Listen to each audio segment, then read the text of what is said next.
Ito po ay si Teacher Rosemary Pahila Ligan, guro sa ikalimang baitang. Halina at matuto. Ang ating paksa ngayon ay ugnayang sanhi at bunga. Ito ay may kasanayang nakakagawa ng diagram ng ugnayang sanhi at bunga mula sa tekstong napakinggan. Nalalaman ang sanhi at bunga mula sa tekstong napakinggan at napahalagahan ang sanhi at bunga mula sa tekstong napakinggan. Balik-aral muna tayo. Panuto, tukuyin kung anong sanggunian ang tinutukoy ng bawat bilang. Piliin ang titik ng tamang sagot. Unang bilang, nagsasaad ng tamang baybay, pantig, bigkas at kahulugan ng mga salita. A. Pahayagan. B. Encyclopedia. C. Diksyonaryo. D. Atlas. Magaling! Ang tamang sagot ay C. Diksyonaryo. Pangalawang bilang, nagsasaad ng mga pinakabagong impormasyon tungkol sa politika, kawilihan ng sports, relihiyon, at iba pang nangyayari sa loob ng isang taon. A. Almanac. B. Atlas. C. Encyclopedia. D. Pahayagan. Magaling! Ang tamang sagot ay A. Almanac. Pangatlong bilang, naglalaman ng mga impormasyon tungkol sa isang lugar gaya ng lawak, layo, populasyon, anyong lupa at anyong tubig. A. Encyclopedia. B. Atlas. C. Pahayagan. D. Diksyonaryo. Ano ang tamang sagot? D. Atlas. Pang-apat na bilang, naglalaman ng mga balita, impormasyon o patalastas tungkol sa isang lugar o espesyal na paksa. A. Almanac. B. Atlas. C. Encyclopedia. D. Pahayagan. Ano ang tamang sagot? Titik D. Pahayagan. At panglimang bilang, aklat ng kalipunan ng mahalagang impormasyon tulad ng ekonomiya, teknolohiya, kabuhayan, edukasyon at politika. A. Mapa. B. Atlas. C. Encyclopedia. D. Pahayagan. Ang tamang sagot ay C. Encyclopedia. Nakuha ba ninyo mga bata? Magaling! Ngayon, sa ating aralin, inaasahan ninyong masagot ang mga katanungang ano ang sanhi at ano ang bunga. Paano makakagawa ng diagram ng sanhi at bunga? Makinig sa tekstong ating bababasahin.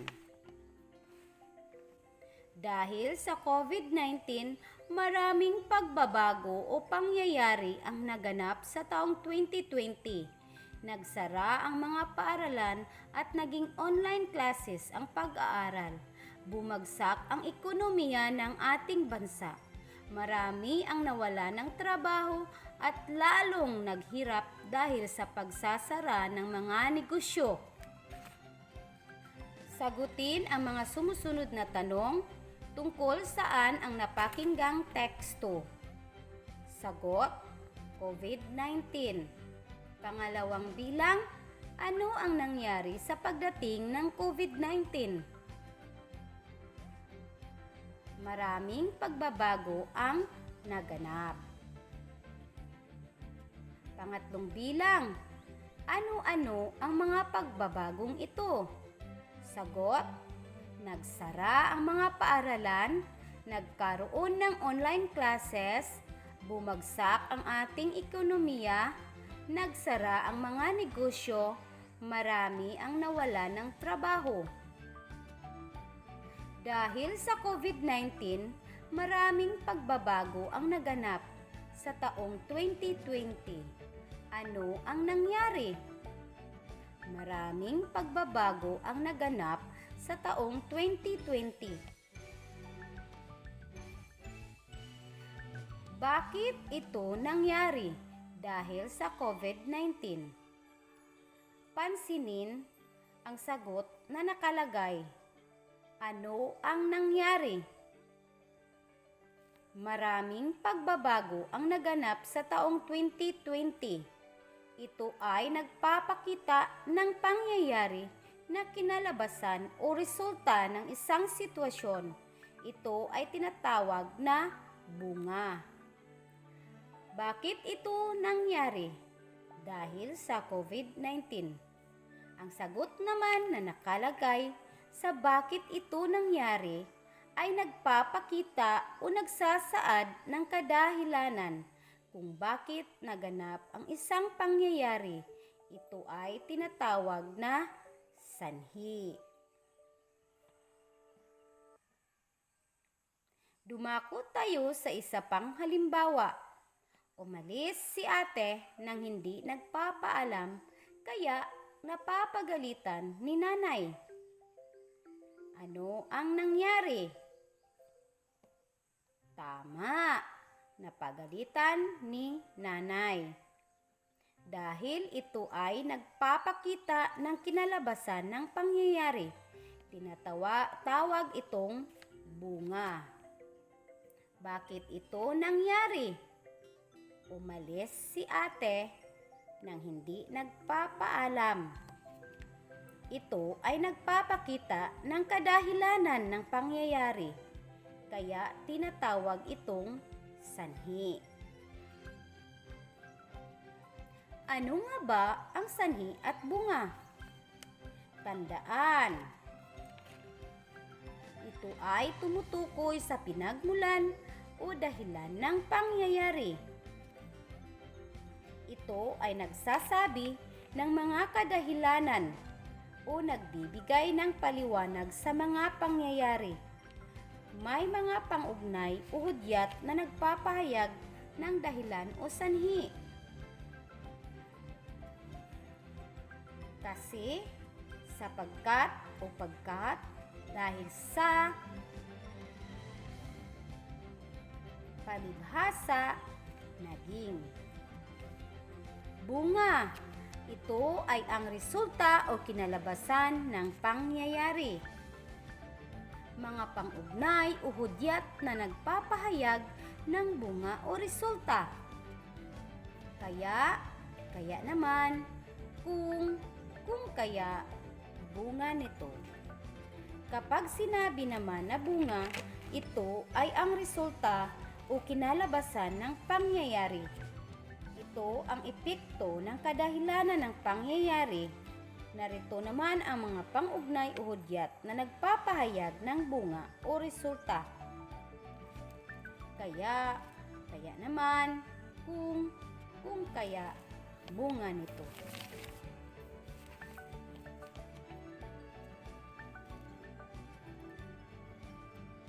Halimbawa, nahilo ang matanda dahil sa sobrang init. Sanhi, dahil sa sobrang init. Yun ang sanhi. Ano naman ang bunga? Nahilo ang matanda.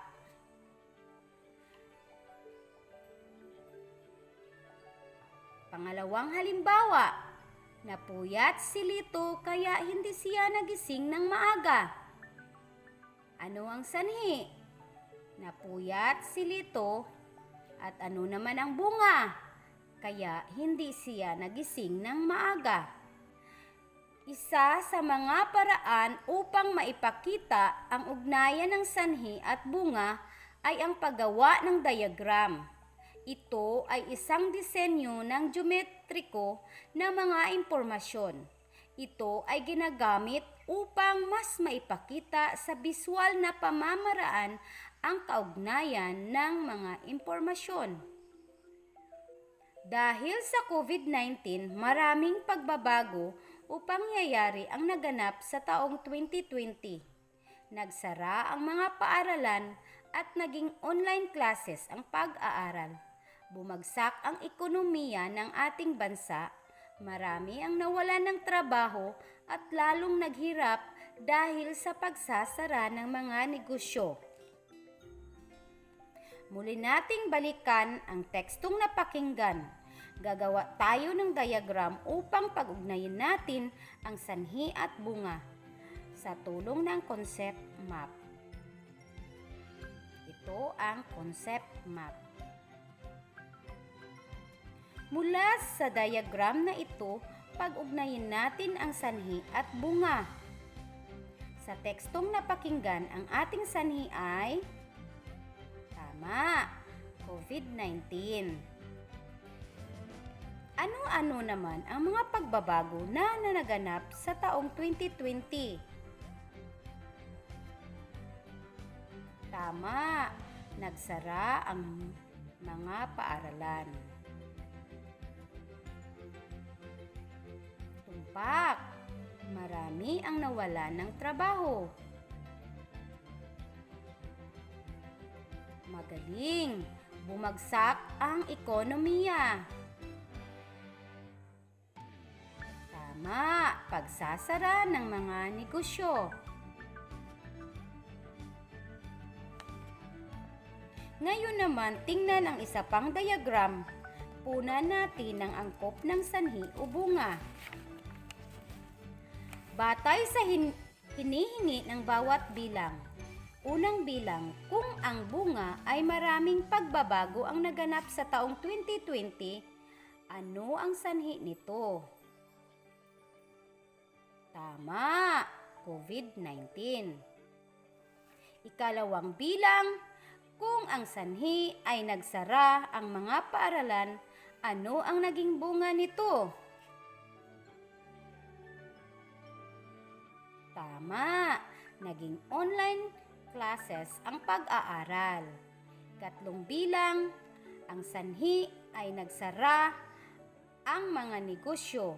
Ano ang posibleng bunga o resulta nito? Magaling, marami ang nawalan ng trabaho. Ngayon, tingnan natin ang pagkaunawa para sa ating aralin. Sagutin ang pagkatututo bilang isa. Panuto, tukuyin kung ang salitang may salungguhit ay nagsasaad ng sanhi o bunga. May 15 segundo kayo upang sagutin ang mga tanong. Umpisahan na natin.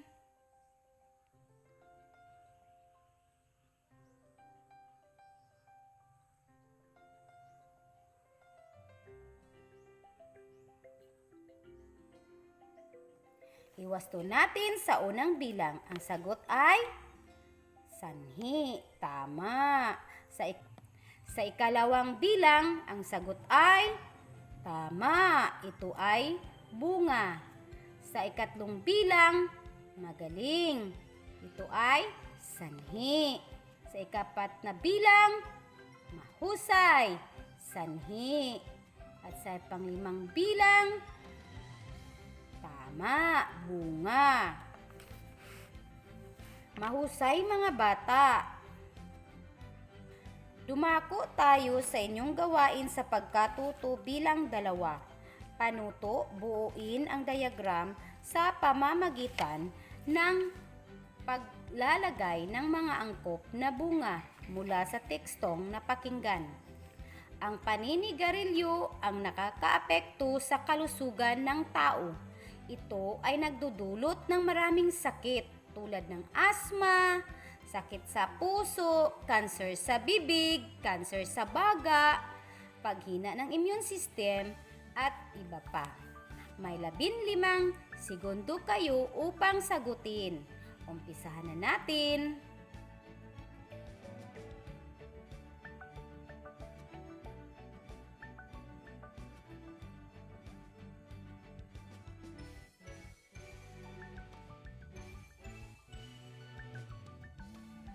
Iwasto natin ang inyong mga sagot. Ang sanhi ay paninigarilyo. At ano naman ang mga bunga? Tama, asma. Ano pa? Sakit sa puso, cancer sa bibig, at ano pa? Cancer sa baga, paghina ng immune system. Nakuha bang lahat ang mga kasagutan? Magaling! At para naman sa inyong huling pagsusulit o huling gawain sa pagkatuto, sagutin ang pangwakas na pagsusulit. Panuto, punan ng angkop na sanhi o bunga ang bawat bilang upang mabuo ang diagram. Piliin ang tamang sagot sa kahon sa ibaba. Umpisahan na natin.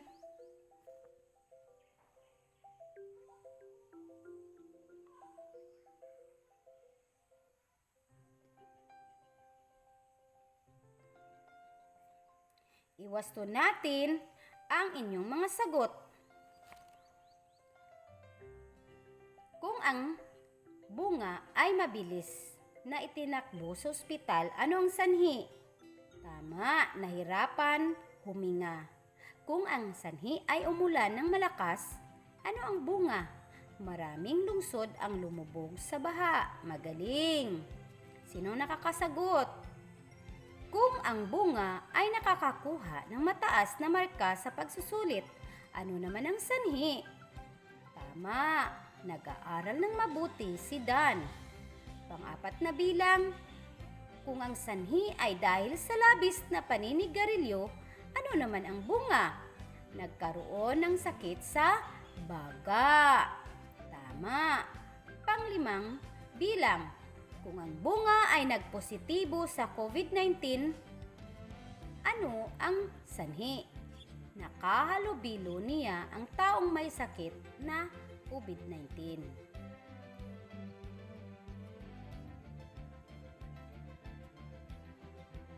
At para naman sa inyong karagdagang gawain, sumulat ng 3 pangungusap. Salungguhitan ang sanhi at bilugan ang bunga. Nakuha mga bata?